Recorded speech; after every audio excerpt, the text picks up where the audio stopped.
Good morning students.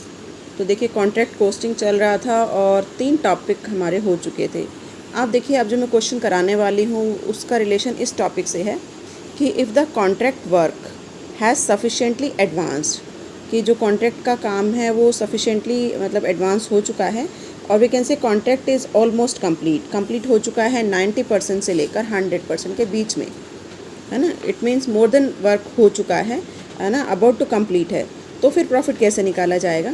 इसमें हम क्या करेंगे कि जितना एक्सपेंडिचर अब तक हो चुका है वो आपने लेना है और उसमें जो एस्टिमेटेड एक्सपेंडिचर है, जितना कि होने की उम्मीद है, जैसे भी आपको लगता है 1 मंथ लगेगा या 2 मंथ लगेंगे, उसमें जितना एक्सपेंडिचर होने की उम्मीद है वो उसमें हम ऐड कर लेंगे। तो आपके पास आ जाएगा टोटल एक्सपेंडिचर या टोटल कॉस्ट ऑफ कॉन्ट्रैक्ट। उसको हम डिडक्ट कर लेंगे किस में से, कॉन्ट्रैक्ट प्राइस में से, जितना कॉन्ट्रैक्ट है डिडक्ट करेंगे तो आपके पास आ जाएगा एस्टिमेटेड प्रॉफिट, है ना। लेकिन ये जितना भी प्रॉफिट आएगा उसको हम प्रॉफिट नहीं मानेंगे। इस प्रॉफिट का कुछ पार्ट हम P&L अकाउंट में डालेंगे और कुछ डालेंगे वर्क इन प्रोग्रेस में। तो अब ये देखिए ये कैलकुलेशन करके दिखा रखी है कि सबसे पहले हम निकालेंगे एस्टिमेटेड प्रॉफिट। पहला स्टेप हमारा यही है कि you have to calculate the estimated profit. और कैसे निकाला जाएगा? सबसे पहले आप लेंगे टोटल कॉन्ट्रैक्ट प्राइस। जैसे आपका 10 लाख का कॉन्ट्रैक्ट प्राइस है तो आप ये लिखेंगे कॉन्ट्रैक्ट प्राइस 10 लाख। उसके बाद जितनी एस्टिमेटेड कॉस्ट होने की उम्मीद है ना, वो आपने मतलब अब तक जितना हो चुका है प्लस जितना होने की उम्मीद है। तो ये देखो एस्टिमेटेड कॉस्ट आपको यहाँ नीचे स्टार लगाकर बताया हुआ है कैसे निकालेंगे।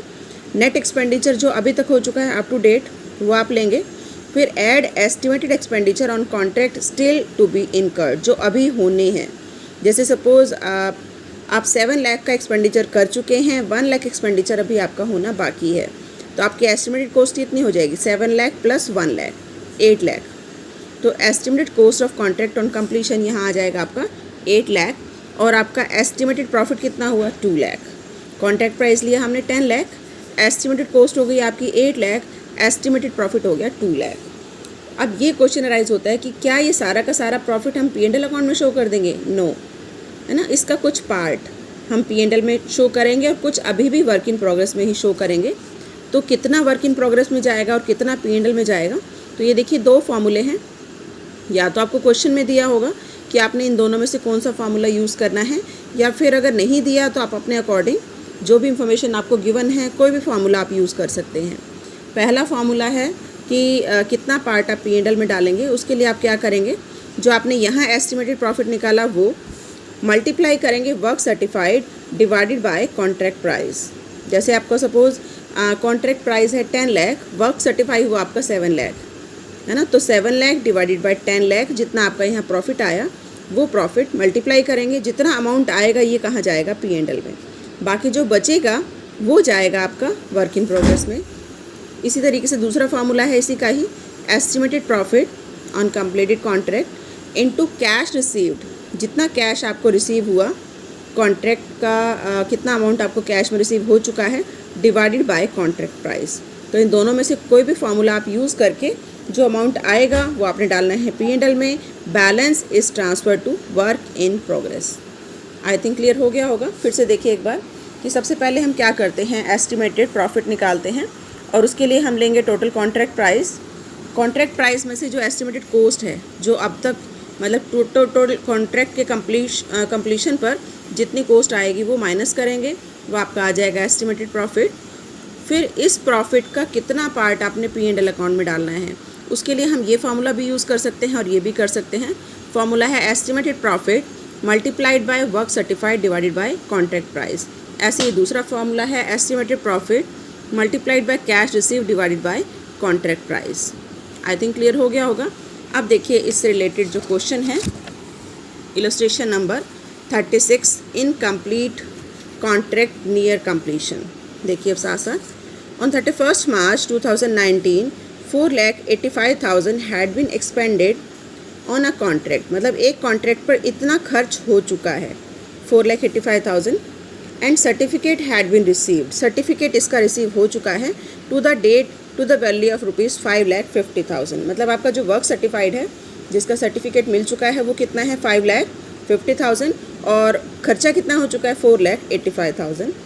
But the cost of uncertified work is 15,000। ये आपका वर्क अनसर्टिफाइड है। आगे वो कह रहा है it is estimated that the contract will take further 3 months, 3 महीने और लगेंगे कंप्लीट होने में, and that it will necessitate an additional expenditure of ₹1 lakh, 1 lakh का खर्चा और आएगा। अभी आपको टोटल एस्टिमेटेड एक्सपेंडिचर इन्होंने बताया कि 1 लाख का और आएगा। Total estimated expenditure on the contract is to include a provision of 2.5% of total estimated cost for contingency. 2% का आपने प्रोविज़न भी बनाना है कि अचानक कोई खर्चा आ जाए तो आप वहाँ से निकाल सकें। कॉन्ट्रैक्ट प्राइस आपका है 7 लाख। 5 लाख आपको कैश रिसीव हो चुका है till date. Using the following formula calculate the profit to be taken to the credit of P&L account. ये फार्मूला गिवन है, मिसप्रिंट है, आपकी बुक में हो सकता है ये दिया हो, मेरी बुक में नहीं दिया। तो ये फार्मूला ये है कि इस फार्मूले को आपको यूज़ करना है, estimated profit into work certified divided by contract price. अब देखिए सबसे पहले हम क्या करेंगे, सबसे पहले हम ये निकालेंगे कि आपका एस्टिमेटेड कॉस्ट कितनी है, फिर निकालेंगे एस्टिमेटेड प्रॉफिट कितना है। अब देखिए सबसे पहले हम लेंगे टोटल एक्चुअल एक्सपेंडिचर कितना हुआ, तो ये आपको दिया हुआ है 4,85,000 पहली लाइन में ही दिया है, तो वो हम लेंगे। टोटल एक्सपेंडिचर अब तक हो चुका है 4,85,000। कितना एक्सपेंडिचर और होने की उम्मीद है, ये आपको दिया 1 लाख, तो ये आप 1 लाख इसमें ऐड करेंगे। टोटल एक्सपेंडिचर आपका कितना हो गया 5,85,000। आगे इसने बताया था 2.5% उनको कंटिजेंसी के लिए भी रखना है ना, टोटल एक्सपेंडिचर का। टोटल एक्सपेंडिचर मतलब इसका, तो इट मीन्स हम यहाँ पर करेंगे 5,85,000 into 2.5 divided by 97.5, because 2.5 total expenditure का है ना। तो यहाँ पर 2.5 डिवाइडेड बाय 97.5 करेंगे, तो ये आपका आ गया 15,000। अब देखिए टोटल एस्टिमेटेड कॉस्ट कितनी होगी 6 लाख। अब आपकी ये कॉस्ट आ गई, यहाँ तक आई थिंक क्लियर हो गया होगा। देखिए हमने किया क्या, 4,85,000 आपको दिया हुआ है कि अब तक खर्च हो चुका है, 1 लाख रुपए और खर्च होने की उम्मीद है, ये ऐड कर लिया।